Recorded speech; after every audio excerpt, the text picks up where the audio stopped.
Afternoon, everybody. At the annual meeting of County Council held on 15th of May 2023, Mr Richardson was nominated as Chairman-elect to the Adults and Communities Overview and Scrutiny Committee. Can I have a proposer and seconder that Mr Richardson be nominated Chairman? To propose. And happy to second. Thank you. Thank you, Mr Richardson. You are appointed Chairman of the Adults and Communities Overview and Scrutiny Committee for the 24-25 year, and I will hand over to you for the rest of the meeting. Thank you very much, Angie. Welcome to today's meeting of the Adults Communities Overview and Scrutiny Committee. As usual, the meeting is being broadcast live to the public. For those not able to watch live, the webcast will be recorded and made available for viewing on the County Council's website after the meeting. Before we begin, can I remind everyone present to turn on their microphones when you wish to speak and to switch them off when you finish. Agenda item 2, we now move to the appointment of the Deputy Chairman. I would like to nominate Councillor Nick Chapman to be the Deputy Chairman of this committee. Do I have a seconder? Happy to second, Chair. Thank you. All those in favour? Thank you. Could I also take the opportunity to welcome Councillor Phil King as a member of this committee following the annual council meeting. Agenda item 3, minutes of the meeting held on the 4th of March 2024. I propose that the minutes of the meeting held on the 4th of March are taken as read, confirmed and signed. Is that agreed? Thank you all. Agenda item 4, question time. There are no questions being received from members of the public. Agenda item 5, questions asked by members under Standing Order 7.3 and 7.5. I've received no such questions. Agenda item 6, to advise of any other items which the Chairman has decided to take as urgent. There are no urgent items for this meeting. Agenda item 7, a declaration of interest in respect of items on the agenda. Does any member wish to declare an interest? No, thank you all. Agenda item 8, there are no declarations of the party whip in accordance with Overview and Scrutiny Procedure Rule 16.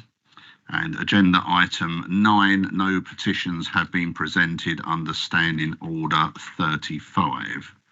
So we now move on to the first substantive agenda item today, which is agenda item 10, which is on pages 13 to 28, and is the Performance Report 2023-24, the position as at March 2024. I think John's going to introduce and then Matt, as always, will take over. So thank you both. Thank you, Chair. I think I'll probably hand straight over to Matt, if that's okay with you.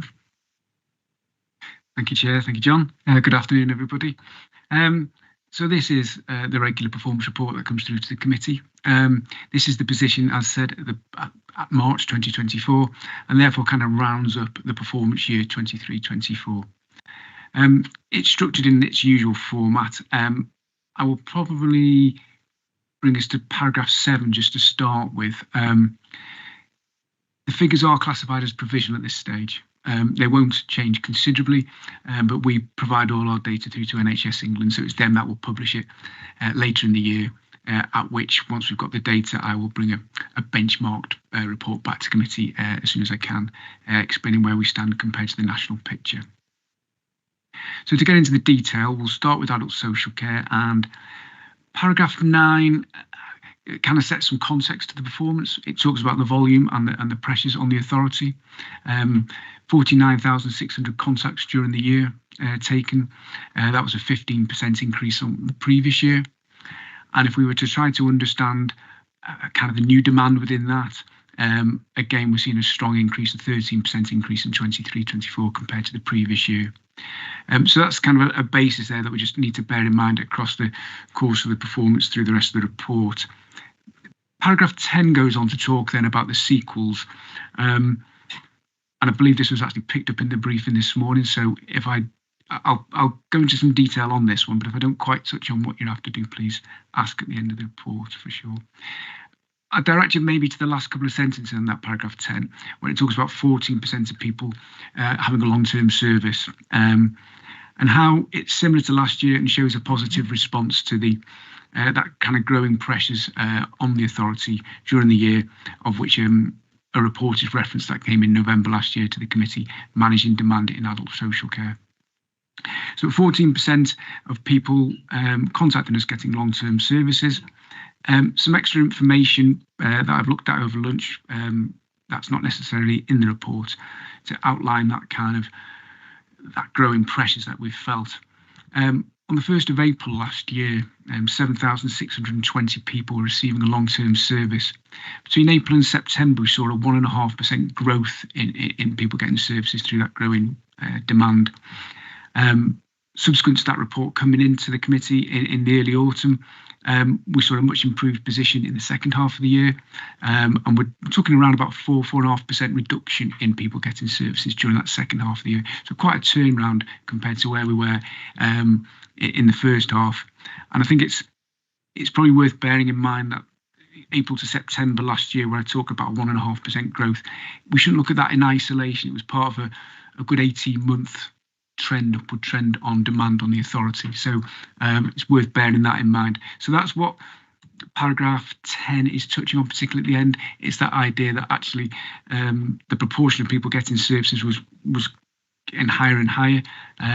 But clearly, obviously, actions put into place through the department and the authority in the second half of the year improved the situation. I'll pick up paragraph 11 next, and that's about people living in their own home. This is one of the metrics that is being changed at the moment, but as with all reports through the year that I've been presenting, I will stick with the original definition at this stage about people with learning disabilities. 86% of those are living in settled accommodation. That's above the national average of 81% and a strong performer for the authority for sure. Market Sustainability and Improvement Fund is the focus of paragraph 12.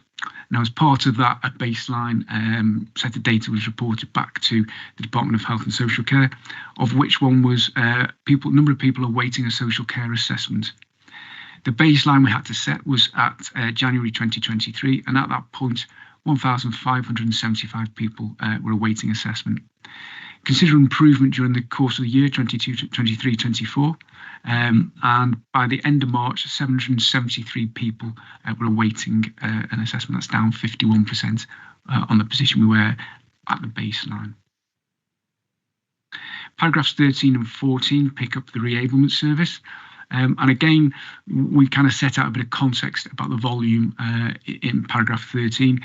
Considerable increase in the number of people going through a reablement service in 23-24, 35% up on the previous year. Now, that is a result of additional staffing, which has been funded through the discharge grants. But it is clearly a positive position to be in for the authority. And in addition to that, paragraph 14 picks up on the two national metrics that reflect reablement. We've managed to sustain a very strong performance in this despite that increased volume just noted. So 89.6% of people going through reablement service had no need for ongoing services following their spell with reablement. And 88% of people were still living at home 3 months after that reablement service. Both these metrics are notably higher than the national average, or the latest national average we do have, and has been a strong area of performance for the authority for a number of years now. Moving on to paragraph 15 and avoiding permanent placements in residential or nursing homes. Small increase for those people aged 18 to 64. There were 58 admissions in 23-24. That's 7 more than the previous year. Now, at a national level, to allow for comparability, we turn that number into a rate per 100,000 population, and it is outlined in the paragraph. I envisage that this increase of 7 will still keep us around about average for the national position, perhaps slightly lower. For people aged 65 or over, we've seen another year where we've managed a reduction in the number of people going into permanent residential and nursing care, down from 824 admissions the previous year to 798 in 23-24. And again, considering that at a rate per 100,000 population, I would imagine that will be lower than the national average when we do get that data later in the year. I'd just like to move us on, if I can, to paragraph 17 and pick up on the 2 statutory surveys that we undertake. One is of carers and one is of people using long-term services.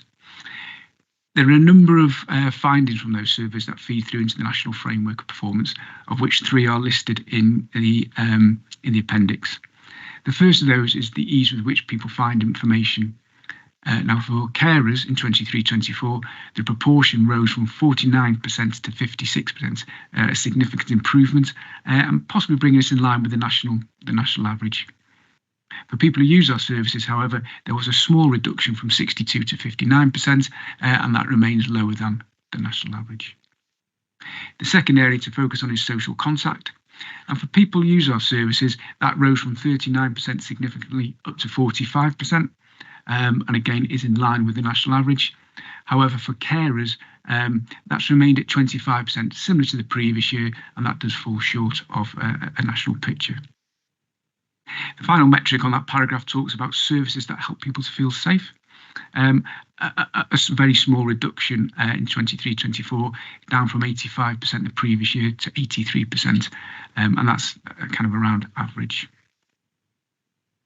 Paragraph 18 touches on safeguarding, and again we give some background in terms of volume and demand on the service.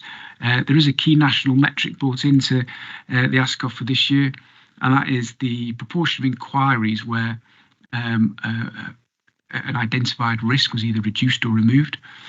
We don't have any benchmarked information yet so far, given it's a new indicator, but we have seen improvement through the year for ourselves at 96% during 23-24. That's very high, clearly, and improvement on 90% the previous year. The final paragraph for adult social care is paragraph 19, and that touches on the annual reviews of people who've been receiving a service for 12 months or more. At the end of March, it was 74% of people who had received their annual review, considerably higher than 57% nationally, albeit a small reduction compared to the previous year. Part of this is due to the redistribution of review services through the period to focus on medium-term financial strategy. I'll move on to communities and wellbeing, starting with paragraphs 20 and 21. These touch on the kind of the physical visits going through to both heritage sites and to our libraries. Both saw a decent improvement on the previous year, and in fact, unlike adult social care, where we do have national averages to compare ourselves to, that's not quite the case within the community and wellbeing service. So we set local targets. These are both referenced in those paragraphs, and for both heritage and libraries, we surpassed that target for 23-24. With increased visits to our libraries, as you'd imagine, the number of loans has increased, as outlined in paragraph 22. There were 2.38 million loans in total during 23-24, and that's up by 5.5% compared to the previous year. We also reference in that paragraph the junior loans, which have increased by 3.5%, and that evidences the impact of focus during the last few years on children and families as a priority audience. Worth of note, perhaps in paragraph 23, is paragraph 23 looks at e-loans or electronic loans, and you'll see in that final sentence there that actually 23-24 was the first 12-month period that we've seen the number of e-loans surpass 1 million in a 12-month period. So at the moment, that's an upward trend in terms of people using e-loans from the library service. Paragraph 24 touches on a further improvement in the proportion of people, the number of people volunteering at our libraries, museums and heritage services, up by over 2,000 compared to the previous year. And paragraph 25, this is the adult learning service, and it's worth bearing in mind that whilst everything else is at the end point of a reporting year, the adult learning service does work to an academic year, so only part of the way through 23-24. 85% of people, have successfully achieved their learning aims so far this year. It's a similar position to where we were in 22-23. That does fall at this stage just slightly short of the 90% target. The report then concludes through paragraphs 26 to 29, outlines that it's been a positive one in terms of adult social care performance, notes the kind of obviously the areas of improvement in terms of the surveys, and then finally touches on, as we've just talked about, the volume in terms of kind of heritage and museum sites that they've been experiencing during 23-24. Thanks very much, Matt. Any questions for Matt at all? Phil? Hi, Chair. Yes, it'd be helpful if we put just a percentage, put the actual numbers. Actually, paragraph 10 at the beginning, got a percentage, but I don't know how many people are involved in that, so missed it. Yes, sorry. Yes, we can improve on that. We do have some numbers, but I can make that a bit more clear for next report, for sure. Joe? Cheers, Chair. Thank you very much. It's encouraging about the library services and the usage. I think that's a bit of a bounce back from COVID, but also the family hubs going in. I think that does attract people into the libraries, especially young families, and I think that's to be encouraged. That's great there. Not e-learnings, apologies, thinking of work there, but e-loans, that's good as well. I think that's the way it's going, and people being able to access that and get a wider variety. But I'm encouraged of how the libraries have morphed a little bit from just books to other provisions, and also we've got volunteers in, and knowing the constraints that we have, and there's a paper going to Scrutiny next week around finances, how we can encourage more services to be delivered from these centres that will encourage people to use them more, but also deliver services from the county council in a more cost-effective way. And that then brings me to the care setting and the metrics that we have. It's encouraging that the direction of travel is positive. We've had years of negativity, but it's positive, but it is costing us an arm and a leg if you think about it, to use a layman's term. And it's how we balance what we provide and giving a fair deal to people who need that service, rather than raising too much revenue from them to access that service, if you know what I mean. And again, I'm alluding to a paper that's going to cabinet scrutiny next week, but there is a substantial increase in the amount of income that we're getting from people accessing care, and it's balancing that out, saying actually we can provide you care, but at the same time we're going to charge you more, and how we balance that. Thank you. Thank you. I'll just respond to that last point, if I may. It is a discussion that I think is being had across the country, really, in terms of how you balance out the increased demand for adult social care with the cost of delivering those services. And clearly people do contribute to the cost of their provision. And obviously, as you get more people in receipt of services, the expenditure of the county council goes up, but equally the income goes up because everybody contributes in the same way. As Matt said, up to the first half of last year of 23-24, we'd seen a 1.5% increase in the numbers of people receiving services, and then through some mitigations that we put in place for the latter half of the year, we saw a reduction then in the numbers of people in receipt of long-term support. And put that in a financial context, at the half-year point last year, we were £7 million overspent in adult social care, looking at potentially over 10 million by the end of the financial year. But actually, we ended up in a position where we had a £2.5 million overspend, which is about 1% of the budget, which reflects the fact that we'd managed to mitigate some of the increased demand, and that then had an impact on the overall budget. But clearly, it's a conversation that we and others are having on an ongoing basis. Yeah, thanks, John. Thanks, Joanne. I know we've sidetracked a bit, and we need to be careful not to go into something another committee is doing, but I think it was worth John answering that. Christy? Yeah, I'd just like to highlight number 24 about the volunteering hours and that in our libraries and museums. I think we do a very good job with the volunteers, you know, the support that we get. And as you're listening, some of you listening on the television at the moment, some areas are having to close some of the libraries, but ours are thriving. And like Joel said, a lot of it is what extra we put in, and you know the footfall is growing up and going up and everything. But the volunteers are doing a really good work. Thank you. Thanks, Christine. Phil? Yeah, thanks. So a couple of queries. So the first query I got was just really relating to the, I think it's paragraph 1, which is to do with, the paragraph 3, which is to do with the 9, the 49.6 thousand contacts from people inquiring about advice and support. And what I was really just would be interested to know is, well, what are the outcomes of those 49,600 contacts? What actually happens?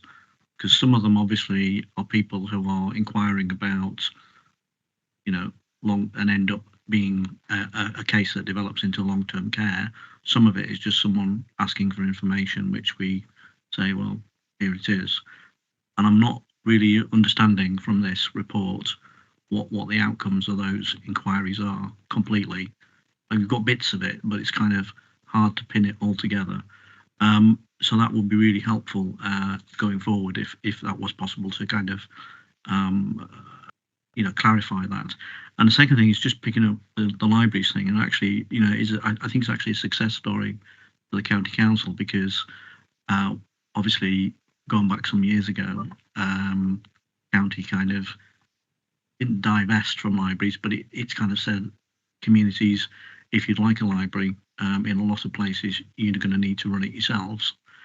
We'll provide the stock and building, etc. So I think what's happened is you've had a lot of innovation across the county, and I know that from I was in Market Harbour, we still operate a library, but obviously in Kibworth, where I live, we've got a volunteer run library, and compared to when it was run by county, obviously the service hours are much greater. It does different things which didn't happen before, so therefore a lot more people are using it. So I think it's kind of, that's reflected in the figures, and I think it is a success story, albeit not one that some might want to say about, but I think it is a success story that we've actually, the volunteers are effectively driving forward this growth with our support, of course, strategically and tactically to make that work. So I think it's really, really good. So I think that's just reflecting that. But the other point was just really to try and explain a bit more about what happens, where do people end up, what goes on. Thank you. Thank you. Good question. So paragraph 10 and kind of the outcomes of those contacts we talked about. It's probably worth stating, I suppose, to start with, that 12 months ago, I brought a report to the committee called Care Data Matters, which is a big change in data and information being fed through from both local authorities and providers of adult social care. And that had a number of aspects to it, of which one was the kind of the statutory reporting each authority is required to make through to NHS England. And within that is the sequels talked about in paragraph 10. So I'm happy to talk it through, but I'm afraid it is changing, and it won't exist after this report to an extent.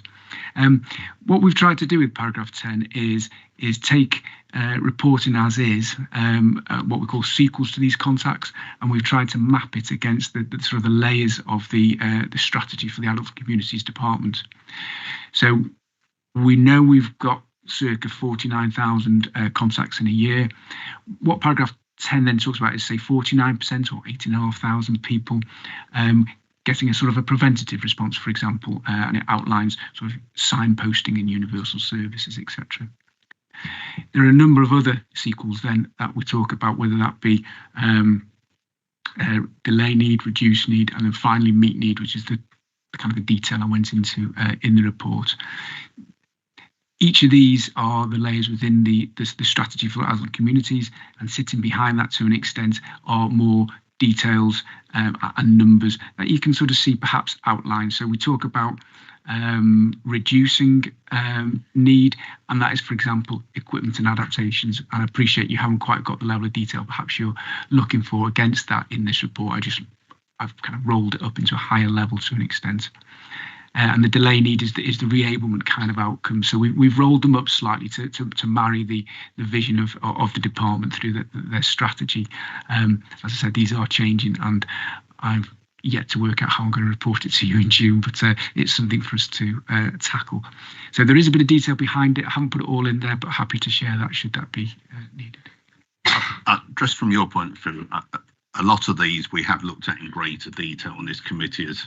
Sorry, I'm just saying, as you're new to the committee, we have broken this down and looked at individual items in greater detail. Fully understand that, but it's worth obviously Matt reiterating that. And as Matt says, the format of the report to meet new government requirements is changing anyway. So a lot of this information may not be in there in this format, which we need to work out. But I was just bringing that in before you had your supplemental. Thank you, Chairman, for giving me that explanation, and I'm grateful. But what I would have thought in terms of whatever information we're presenting, I would have thought it would be easier if this had been presented visually, so that actually we could see it, in comparison with previous years, because it's very hard. There's a lot of text, and to pick it out is actually quite. I know there's a chart later on, but I'll be honest, I don't understand that. So because there's a lot of jargon. And if I'm reading this, people wouldn't necessarily follow it. So I think from my point of view, I think you might have been through it all before, and that's great, and it is a very high level. But what I'd be interested in, out of the 49,500 people that contacted the service, well, how many of those were by telephone, email, website? How do they actually get in touch with us? And how many people are actually accessing the web page information? So that's not in here. This is meant to be an annual performance report. I haven't got that information, so I'm a bit kind of, you're talking about contacts, but what we're not talking about is how those people are contacting us. Is it personal? Is it one-to-one, or is it over the phone or email? How's that been done? And that's important, because if it's person to person, that's actually quite very expensive. If it's by email or telephone, even telephone, but so quite useful to know the channels. Maybe you've been through all that before. But I'd expect, Chair, to kind of see some comparison of how people are contacting us, what channels they're using, because in terms of service development, it would then be important to understand if, say, for example, 100% of those people were coming to us by telephone, say, for discussion, then we want to know how we're going to develop that system to, make it easier and not have as many people on the phone, because that's actually very time consuming and costly. So I think that's the kind of granular detail, if you want, Matt, that I'd be interested in. But if you had supplied it before, that's great, and maybe you can ping it over to me, and that'd be fantastic. But at the moment, it's not here, so that's why I'm asking.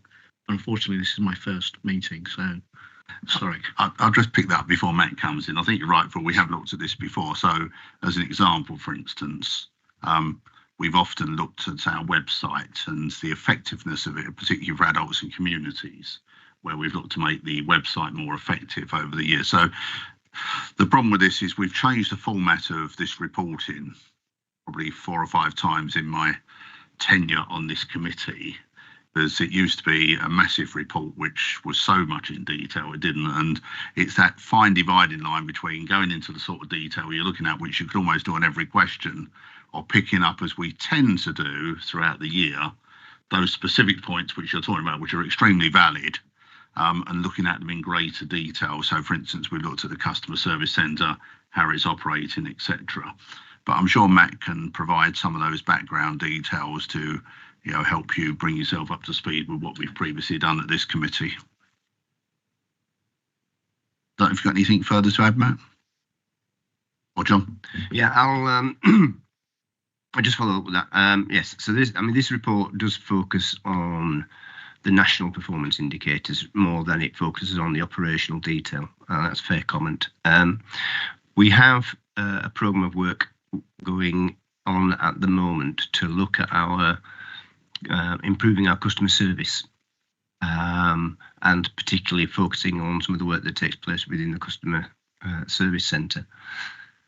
And we will bring a report later in the year which will detail all of that operational activity. So we'll be able to give you the figures on source of referral, whether it's individuals, families, NHS, police, other agencies, how people contact us, whether it's by telephone or email or what we call portals. We can tell you, we'll be able to provide you with information about sort of trend analysis and in terms of what our objectives are going forward. So we'll provide all of that in either the one of the next two committee meetings. Thanks for that, John. Are there any further questions for Matt? No, right. In the absence of that, we note the report, and obviously we look forward to the further reports later in the year, which John has highlighted. We're now moving to agenda item 11, which is a report on the outcome of the consultation on the future of the Transitions Learning Programme, pages 29 to 58 of the agenda pack. Now, I think what we want to concentrate on here is that obviously we recognise that we're going to have consultation. We recognise that the service was going to change. So I think we're all fully up to date with the report. What we're really interested in, I understand we've got some information being given to us this afternoon about what will be available to those residents going forward, because I think we recognise that there's very little we can do to retain the service in its current format with the cost per person that we're looking after. But I think what this committee is interested in hearing, and I think it'd be really good background for Cabinet when it goes forward as well, is what is the service for those people going to look like going forward. Now, I think Indy's introducing it and then passing on to Paul. Right, so thank you, Indy. Thank you all. So as you said, so this is around TLP educational service run by the Laos provision. So as you said, moving forward, the recommendation is around closure of the service, around the financial sustainability. Paul's going to give a bit of information on the consultation responses, and then, as you said, Kirsty's going to give a bit of an update on the 2 remaining learners and the alternative options for those. So I'll hand over to Paul quickly for a brief update. Thank you, Indy. So the consultation proved very useful in terms of capturing the views of parents, carers and staff, particularly the face-to-face meetings held on site at the unit. The responses are set out on page 3. Parents strongly disagreed with the proposal to outsource the provision. They were mainly concerned about the suitability of the alternative provision that was available from the specialist schools sector. They also disagreed with the approach in terms of the support that the council would be providing in terms of transition. There were quite a lot of discussion regarding the savings and whether savings would be realised from the proposals, and a number of other comments in section 18 in terms of the existing cohort and how they could be supported, possibly by keeping the service open until the existing cohort had completed their outcomes. There's also some discussion about a slimmed down offer and a possibility of moving to a larger premises, and whether that could be scaling up the provision, whether that could reduce the overheads and produce a sustainable, financially sustainable offer. In terms of the responses to that, to those questions, I'm going to hand over to Kirsty now to talk through some of the responses. Thanks, Paul. So as you'll be aware from the report, we've got 2 young people who are currently accessing the TLP provision. Both young people have profound multiple learning difficulties. When we put out the consultation, we discussed other similar kind of provisions that might be able to meet need. Both of the young parents' families feel that those schools aren't appropriate to meet needs. We've done some work with the families. So I met with one family 2 weeks ago, and I'm meeting one of the other families tomorrow morning. So what we're looking at is putting together a package around these young people. So as the committee will be aware, each of these young people have got an education healthcare plan, which means that there is a statutory obligation on the county council to deliver the provision that's set out in section F. So that doesn't change with regards to where that education is delivered or the TLP proposal. So everything that's detailed within those young persons section F is something that as a county council we have a statutory obligation to provide. What we're going to look to do over the next weeks is we're doing dual planning in terms of what might a package look like that doesn't sit within TLP. So it'll be things like making sure that we've got appropriate access to occupational therapists, speech and language therapists, an education provider, somewhere to be able to facilitate that package, which might be out within our colleagues and yourselves in terms of adults. Obviously I'm over in children's, in terms of working together to put that package together.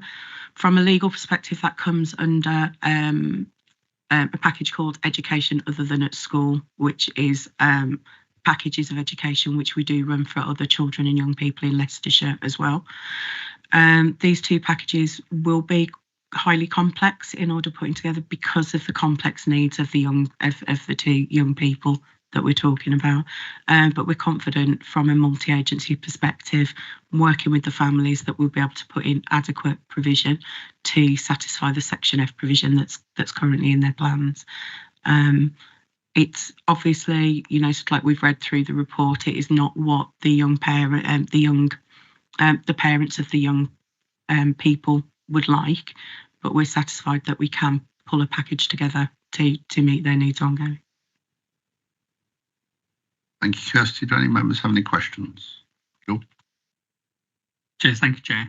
Obviously, this is it is concerning because obviously we're looking at taking away what two young people or young learners are used to, and I can understand the reasons why. I've read the report. I'm realistic. I'm a realist. Unfortunately, and they've highlighted it. They're saying financials is it's not all about financials. It's about delivering for the young people. I'd like to know what the difference will be from what they're getting now to what we're proposing. How is it going to be? Is it going to be really different for them? Will they be able to settle in, or is it going to be like transitional? Or is it bit by bit, step by step? Because obviously, and we've seen this before. One of the parents called it outsourcing, I think, or one of the providers outsourcing it, and I don't think that's exactly what we're doing, but we are changing it fundamentally from what they're used to, I think. And I just want to be comfortable that whatever setting we're going to put them in is something that will be good for them. Yeah, so obviously we're working with the learners' parents. So, for example, one of the learners, her mum said very much that she wanted that provision to take place outside of the home, not within the home. There's obviously concerns for parents in terms of we could deliver within the home environment for some of that education and that therapy and that resource. But obviously, these are very, very complex young people for whom their parents are primary carers, and actually there is a respite element to the young people coming out. What we're going to be looking at is providers across the adult estate within our NHS colleagues, in order that there's a provision that they can go to, which will be, a community base for them that will be able to take their equipment, and then we will look at putting the package within that outside resource. In terms of that, obviously, because we'll be involving their parents within that discussion, hopefully we'll be able to minimise that amount of transition. From a legal perspective, until so TLP is currently named in section I of their EHC plan, so that remains their legal school placement. Obviously, at a point where a decision is made with regards to the future of TLP, we can then talk to the parents in concrete terms in terms of whether the provision is continuing or whether we need to definitely change things.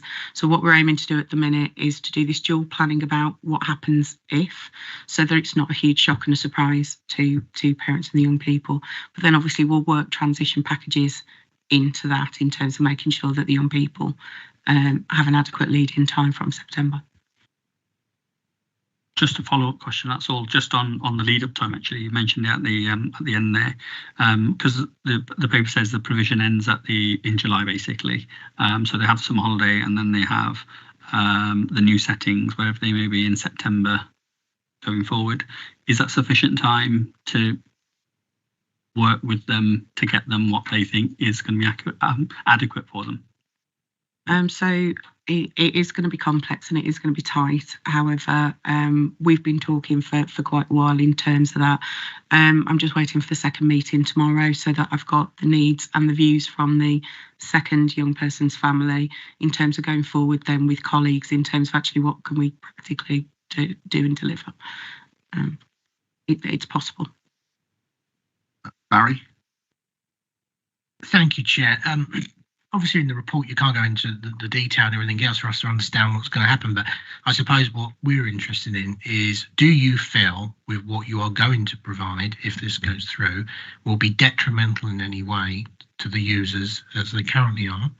And secondly, if this goes through, are we going to be looking at a report coming through 6 months later to let us know how things have gone? And if the parents, with all the concerns that they've had, which they'll naturally have before change takes place, I'd be interested to get their feedback 6 months further on to let us know if it was successful. Not just us saying it was successful, but them telling us that it is. Yeah, so that's definitely possible. So every young person with an EHC plan has an annual review anyway. So we would be reviewing that package and that provision going forwards.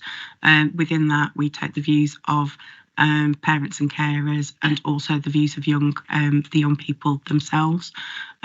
Both of the young people have very, very limited ability to be able to express views. However, we know that we are able to gain views in terms of whether young people are happy or they're distressed within a provision. So we would be able to feedback that back in.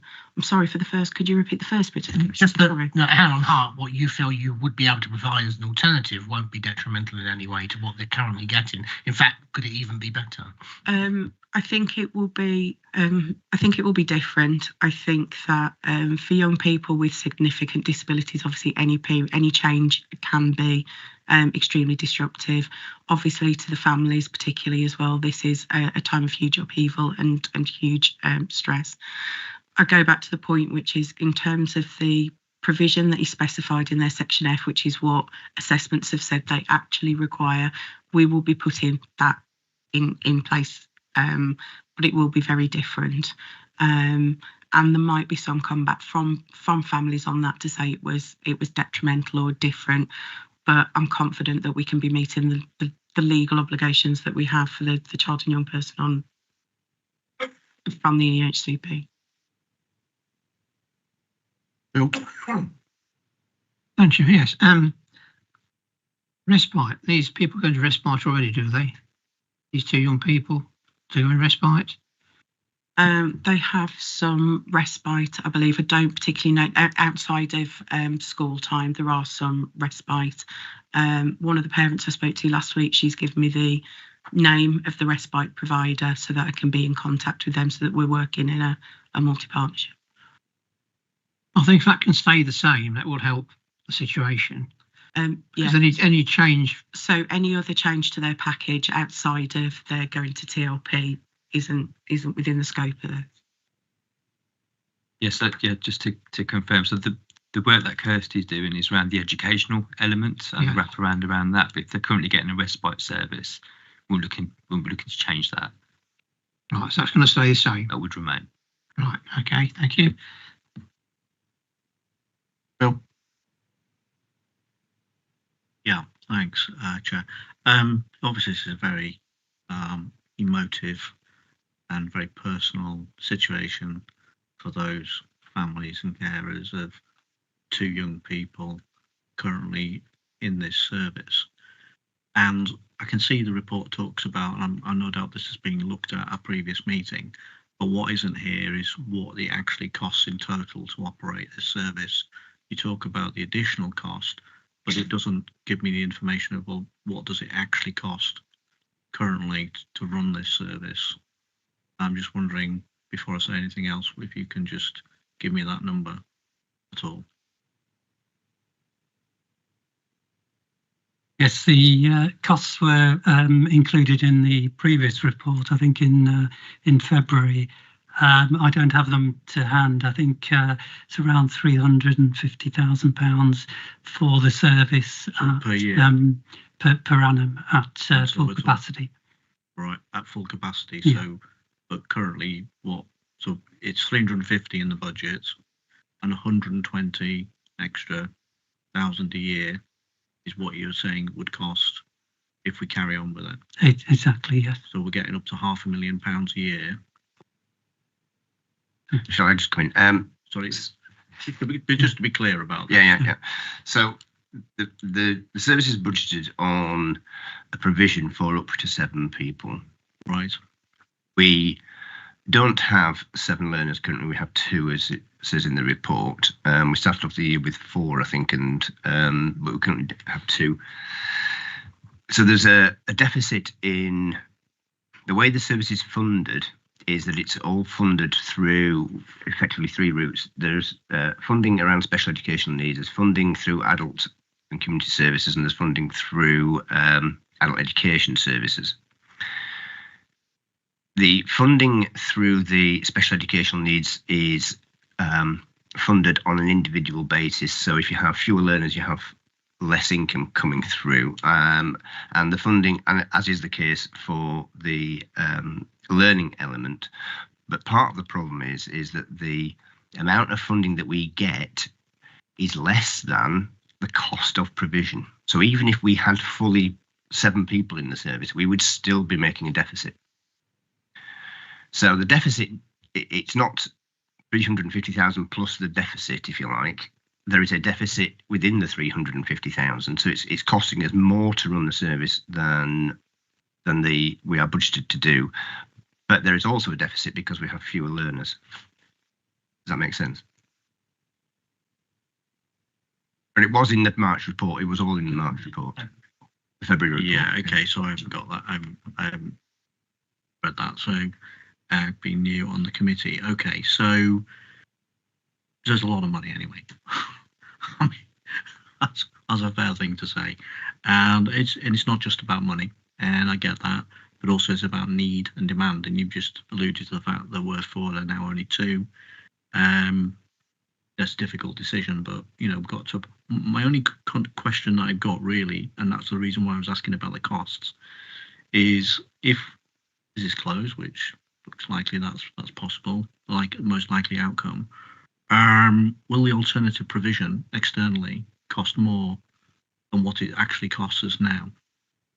Will we get into that conundrum of, well, we've shut it, but actually it's going to cost us more because once we're into an alternative provider, they decide to rack the cost up, and the cost then to the county, could presumably it's county budgets that are paying for this until they no longer qualify. So then, do we get into that conundrum? I'm just really seeking some clarification on that. Thank you. Yes, I'm just going to come in a little bit on this in terms of, just for a bit of clarity, in terms of there are no young people for this year for whom parents have made a preference for TLP. So that just shows in terms of the needs. These are the most significantly disabled young people within the county council area, but there are very small amounts of young people. A lot of young people with similar needs will have come through and already ended their education and actually will be heading down into adult social care routes through a normal progression. So there are just a couple of young people for whom their education hasn't quite finished, and there are further opportunities. I think sort of like onwards from an SEN perspective of meeting those needs, we would be looking to our schools, to our special schools, who we're obviously working with at the moment in terms of looking how they can further meet the needs of children they're not children, the young adults as they go through, rather than looking at specifically commissioning. I think for the two young people we've got in there at the minute, their needs are very, very specific. So obviously we're going to put this package around, which is going to obviously have a cost implication for those two young people. But I think ongoing and forwards, it will be planning with our special schools, with our special colleges, about making sure that we've got provision within the system to be able to manage that effectively. Thanks, Kirsty. I think that's the key point, Phil, is that when we looked at this before, and we've looked at it several times, it was that we had a service for up to 7 people. We've never actually had that number, and 4, as you've heard, has gone down to 2. And it was one of these of, are we better off trying to provide a bespoke service that we run, or are we better building it into the community and the schools with SEN, where we're actually increasing provision, etc. And I think it was felt by this committee that from a cost-effective point of view, it works, but also we felt that the provision could be made as it has for other young people and young adults with similar issues of moving into mainstream, so that we don't have a special unit which could be needing to be looked after, even if there was 1 or no people turning up. So I think it is extremely difficult, and I think that's why we're very interested to hear from Kirsty, particularly about the provision that was going to be made for these people going into external provision, for want of a better description. And I think it's a very good challenge from Barry that perhaps we just get some feedback on this down the track going forward. But what we've been asked to do here today is to, the decision has not been made to close this year. That's ultimately a cabinet decision. So we're being asked as a committee to, are we happy to recommend to cabinet that they go this route of closing this service and actually ensuring that we provide a service that does meet the needs of these 2 young people at the moment in an external environment, which I think we probably are. Sorry, Bill. That's fine, Chair. I think we need some form of words, though, some assurance that these people will be looked after sympathetically. I'm not regarding about the budget. It's the people involved I'm concerned about. They'll be looked after it properly, rather than look at the financial side of things. I think we are, Bill, and sorry if I gave that impression.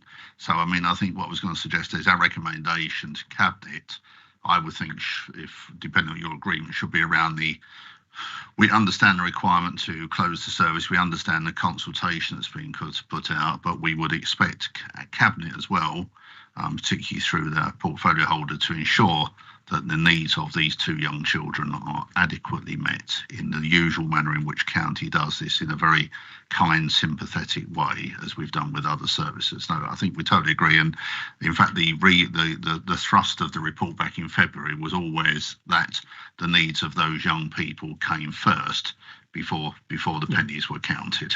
Yes. So are we happy with that recommendation to county? To cabinet. To county, we are county. I'm losing the plot here. So are we happy with that recommendation? Yes. Right, thank you all. And then at some point in the second half of the year, perhaps we could just have a small update to ensure that looked after.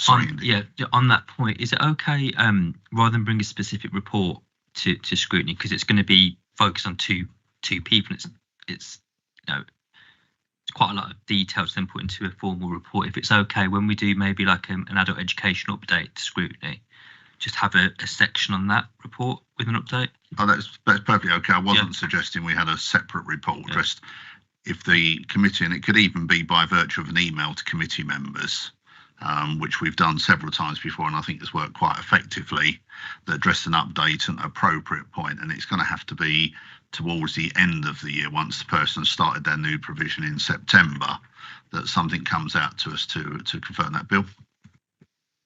It ought to form part of a report somewhere, Chair, so it's a public document, so we can refer back to over the years. Send an email out to members, that disappears in and thousands of emails we get, we'd perhaps never find it again. But if it should be in a report somewhere, so we can refer back I to think it. John has a solution for us. Possibly and possibly not, Chair. I'm just make it sort of noting that should Cabinet determine to close the service from September, the learning element of and the educational element of the young people's lives will no longer be the responsibility of this department and therefore this committee. So it would actually go through Children and Family Services at that point, because it would be a special education. So we might need, I think we're very happy to do what we can to make sure that members are assured the future well-being of the young people, but we might need to have a conversation with colleagues in Children and Family Services to think about the best way of doing that. Thank you, John. It's a question I was going to ask, that would it still be under this committee? So I think if we extend the recommendation to that a note be come back to committee members here, but that we would urge our colleagues in Children's Services Committee to look at it to ensure that they're happy with the service that's being provided. In the recommendation to Cabinet Chair, we ought to know the result and actually follow it through to the end degree, not pass it to another meeting, because, you know, it's a very sensitive issue. I wouldn't want to pass that to somebody else and we don't know more about it. I'm not suggesting we don't know anything more about it, but as a committee, we will not have the power to do anything about it. So we need to ensure that the committee that would be responsible does actually look at it. So I agree with what you're saying, but in some ways, what we need to make sure is it's looked at in the right place to ensure that ongoing monitoring of that type of delivery of service needs to be done, which we couldn't do through adults communities. So I think we can make that recommendation and we can pass that on to the, I would suggest, the chair of the Children's and Family Services Committee, that they would look at this and they'd be fed into any feedback we get about the services being provided by the end of the year. Yeah, all right. Is everybody comfortable with that? Thank you all. We're now moving on to agenda item 12, which is the final item, which is the report on the Archives, Collections and Learning Centre, pages 59 to 68 of the committee. Now, I appreciate for all of us here, apart from Phil, this report comes out of a workshop that was run for this committee 3 weeks ago now, which I think was attended by all committee members, where we had a very lengthy discussion and we were fortunate. And I wish to put on thanks here at this meeting, my thanks to all those other members, officers who came, particularly from finance and other areas, to make sure we had a holistic view of the whole item, I think, which was important to us. And could also put on record my thanks to the portfolio holder and her assistant, or team member rather, in Christine, that she also came and participated fully in that to try and make sure we can make a recommendation to Cabinet, which we feel is in the best interests of the whole council in terms of its finance, but also in terms of our responsibility in terms of maintaining our records and our collections services. So I think you have the report in front of you, and I don't know if Fran's just going to have some salient points. I know John's got a couple of points he wishes to raise anyway. Yeah, thanks, Chair. So I'm just going to raise a couple of points from the report, and then I think we'll probably open up for any questions from members. If I just take us initially through to paragraph 26, just to note that at the time we had the workshop, we hadn't had the published accreditation assessment by the National Archive. We now have that. So we are accredited. Our accreditation status has been retained, but it is on a proviso that within the next 2 years, or 2 years from when the assessment was undertaken in March of this year, I believe, that we resolve the ongoing issues around the storage and access to records, alongside another recommendation around ensuring that we have proper digital records in place. And also just to note in paragraph 28 that there will be an Arts Council England assessment to look at the accreditation of the museum service. We're not sure when that will be, but it will be probably within the next foreseeable future. So that sort of does change to some degree and obviously we had that conversation at the workshop, but it does change the timelines to some degree. So normal accreditation is for 6 years. Our accreditation is on for 2 years, provisional honours, resolving those issues. So the issues that we looked at within the workshop are sort of outlined in paragraph 18. Obviously, the first option is to continue to develop the Archive Learning Centre.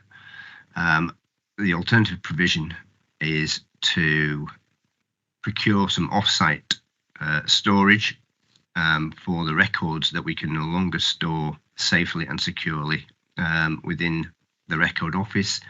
That would incur costs in terms of purchasing that storage, but also in terms of retrieving documents and records as is required in order to maintain access.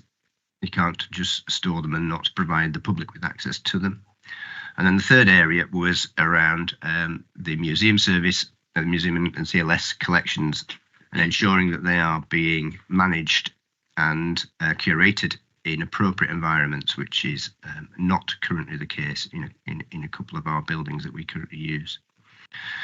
So paragraph 22 to 25 then just details those museum collections storage centres that we currently use, and the consideration that's been taken place around how we might move out of the first 5 of those. And paragraph 25 gives the financial and other costs around that. That would leave us with the 3 areas in paragraph 24, which would be the Collections Resource Centre at Barrow-upon-Soar, the Eastern Annex here at Glenfield, and one of the main stores at Snibston, which stores the larger locomotives and other items that we can't store anywhere else. We would need to retain the Barrow-upon-Soar Collections Resources Centre. It does provide us with the correct level of storage for those items, and we would need to retain that at least until we developed the learning centre, and if the learning centre wasn't being developed, we would need to retain it on a more permanent basis. So in terms of the workshop, the conclusions I think that members came to was that the preferred option was still to develop the new archive. The costs are within the report for the development of that archive. It's a £20 million development spread across the 3 partners. There is also obviously the additional cost of the museum service to the county council, which wouldn't be borne by other partners. We haven't, just paragraph 31 talks about the need to give clarity on both the capital and the revenue projections over the 25 years. So I think when we had the workshop, we'd given the revenue information for the first 5 years, so what it would cost us to store off-site and retrieve over the first 5 years. We hadn't done that for the full 25. We are still working on that figure, and we don't have that today. Our view is that it's likely to be a similar revenue cost to the capital cost. So it's likely to be in that same region in terms of the 20 million, but we don't have that full financial information for you today. So we are still looking at that. And of course, whilst it says 5 million for the first 5 years, 1.7 million of that is the capital requirement to continue to maintain the building at Wigston, either whilst the new centre is being developed or in perpetuity. So there's sort of a £3.3 million, or just over £3 million cost of off-site storage and retrieval. We'd have to build that in over 25 years, and then we'd have to build in the inflationary costs over that 25-year period and potential uplifts to the provider costs. So that's the work that's ongoing. But as I say, we expect it would be probably a similar-ish cost, and again, that would have to be spread across the partners. on the basis of it talks of paragraph 46 about the county council has 55% of that shared cost. Leicester City Council would have 35% and Rutland would have 10%. According to the current agreements that are in place.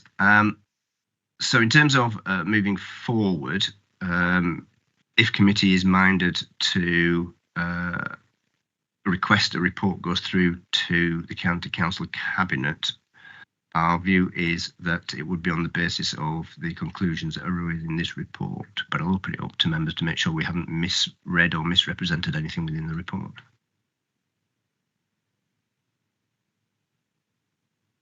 Do any members have any questions? Sure. I think it's a sensible report, actually. The savings that we're going to make £200,000 over 5 years doesn't sound a lot, but cumulatively it is. And then there's ongoing costs as well, maintaining them in the future and all the rest of it. But it's downsizing, and I think that's what we need to do and need to look at. And after the workshop, I think you're correct that if you've had a good discussion and this is the outcome of it, it would be silly not to go with the recommendations. Thanks, George. And perhaps just to reiterate, and for Phil's point of view as well, we've been looking at this as a committee for as long as I can remember, 8 years probably at least. We've had some false dawns. So we originally looked at the Eastern Annex, then we looked at a combination of the Eastern Annex with the Records Office being built at the front of this building. Then the cost escalated for the Records Office at the front of this building. It was then looked going back to a combination of the Eastern Annex for both. At the same time as Wigston is packed to the gunnels, the building is deteriorating. We're not keeping records in the standard to which they should be. And just perhaps for Phil's benefit, if we do lose our accreditation, we can be instructed on how to store these items by the appropriate bodies with no thought about what cost it will cost us to do. So I think we concluded, looking at all the figures, and I know Barry wants to come in, that the cost of, even in were we to borrow the money, would cost less in terms of revenue income than the revenue costs of storing stuff out of building, which are on an ongoing basis, as well as the fact we would have a building here which could grow to meet the ongoing demands of the service over many years to come, which the current one doesn't, I think is the background. Barry? Thank you, Chair. I think the workshop was excellent. It gave us a chance to go into things in a much deeper way than we would here, to pull a lot of questions, a lot of ideas, that kind of thing. We've got the sword of Damocles is hanging over us now because we now have, our accreditation. We've got 2 years left. There's no way we can carry on kicking this into the long grass. It's time that we crack on, and I think the recommendation is, we put through to Cabinet that it's time to do the whole project. Thanks, Barry. Phil? Yeah, well, as you mentioned my name, Chairman, a couple of times, I am aware of this. I did know there was stuff going on about this, and I kind of get, I do understand. I mean, you've got stuff all over the place, and all of that. So and maybe this has all been looked at, but I'm assuming they're reducing the number of buildings, i.e., reducing the amount of space. I assume that's what it amounts to. There's going to be some disposals or of the parts of the archive or collections that you have. What we're looking at is developing the Eastern Annex, Phil, which will give us considerably more storage. Right. So what we're looking to do is to centralise. Well, if I can just follow on my question. Yeah. But do we actually have any material that could be, so we say, sold off to actually raise some funds? I mean, we haven't got a very valuable painting stashed in the bottom of the archive or anything. It's just a question it's worth asking, because I did read a report the other week about how local authorities have got zillions of pounds worth of artwork, but I didn't see Leicestershire on that, so no, unfortunately. But then that just brings me neatly into another segue, which was really, if we are looking to develop a new records and archive centre for whatever, I mean, public access is very important. Digitalisation, and I mean, as the British Library's found out, that isn't always a panacea, because they're still recovering from the hack they had. So while all the collections are safe, you can't actually access any of them online at the moment. And So I'm just kind of, concerned about, if we are going to have this, that the costs are going to rapidly outrun whatever budget we might, or the county council might allocate towards it. But secondly, is there an opportunity here for private contributions to actually getting this archive actually built?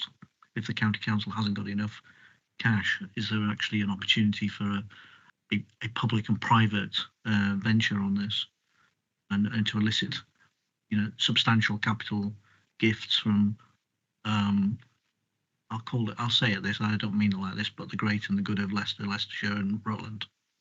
Thank you, Chair.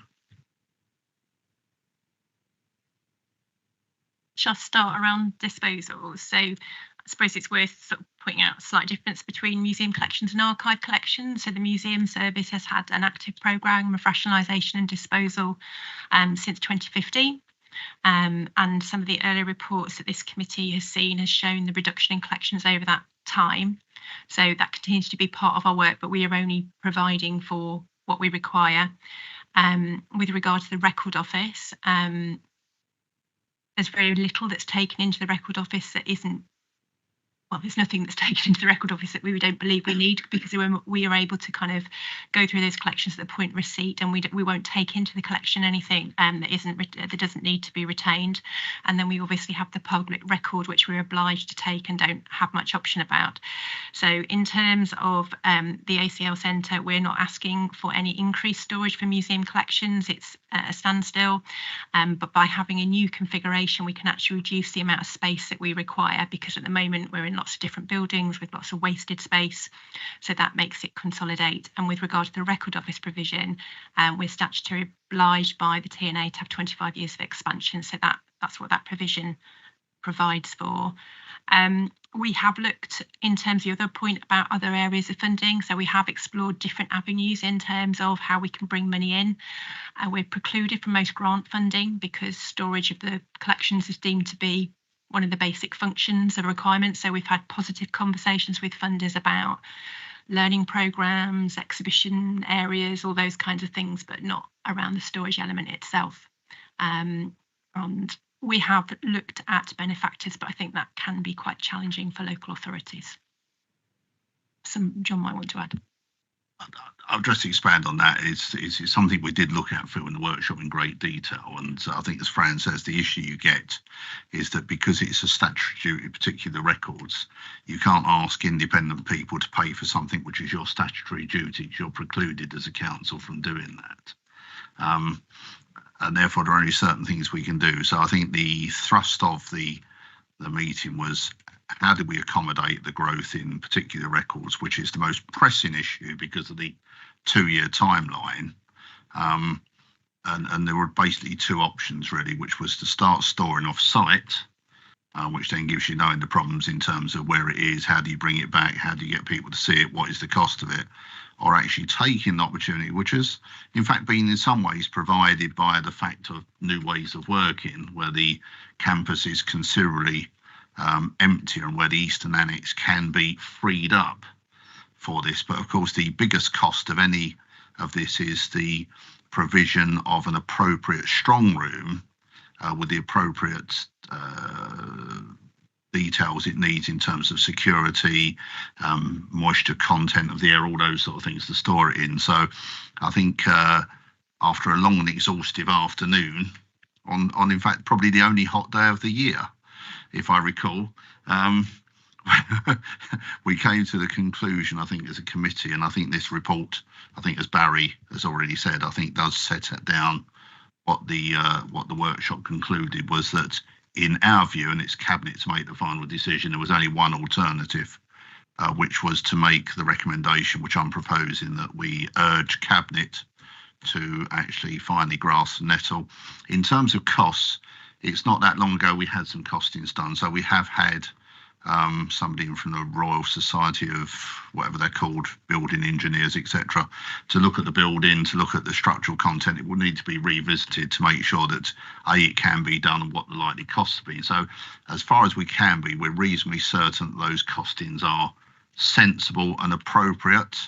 they will clearly need to be checked before going ahead. But is everybody here comfortable that we make the recommendation, despite the fact we haven't got those 25-year projections forward for cost of storing off site? Because were we to do that, and in line with cabinet meeting timetable, it meant this would be delayed from going to cabinet until probably September, and I don't think we've got that sort of spare time to make a recommendation. So, Bill? Yes, it's just a little aside that the report we had did say that some of the buildings we're using are not being maintained, shall I say, and as we heard today that there are our buildings and not rented buildings, I think somebody somewhere ought to take some note of that, that the buildings we're using are not watertight in some cases and need some work doing in others. So I don't know what committee that would actually fall under. If it comes to mere members or not, I don't know, but I'm concerned that county council buildings aren't being maintained. So I'd like to know somewhere why they're not being maintained. I think it's a fair comment, Bill, and that comes under resources committee. I think the point was made. We were fortunate that Declan was at the workshop, who would have reported back to the resources committee, and I'm sure they were aware of it. I mean, I think Fran gave in some graphic detail some of the issues we're having with our collections, and I think that's why the recommendations is the cost of putting those buildings right for what they're doing would be considerably dearer than we believed as a group of centralising in a building which was purpose developed for the requirement we're looking, and then we can sort those buildings out possibly through disposal, rather than spending money on a standard of building that might not otherwise be required, but for what it's storing, if that makes sense. Yes, Chair, when you put a building for sale, they usually say that it's got to be repaired before they take it on, so the cost still falls on the county, unless you knock it off the price. I'm thinking there's a cost of repair and there's a cost of upgrading it to the level it would need to be were we to continue to store the storage there. So I think there is a disparity between the two, which we discussed on the day. But are we all comfortable with the recommendation to Cabinet? Thank you all. Now that's the last agenda item for today. So we have the recommendation on that one. You have the dates of the future meetings under agenda item 13. So the next meeting will be on the 2nd of September 2024. There were no items that to be taken as urgent. So thank you to all for attending today's meeting. Thanks to all the members of the public who may be listening online. Thanks to all those officers who've turned up and presented to the committee today. And I declare the meeting closed.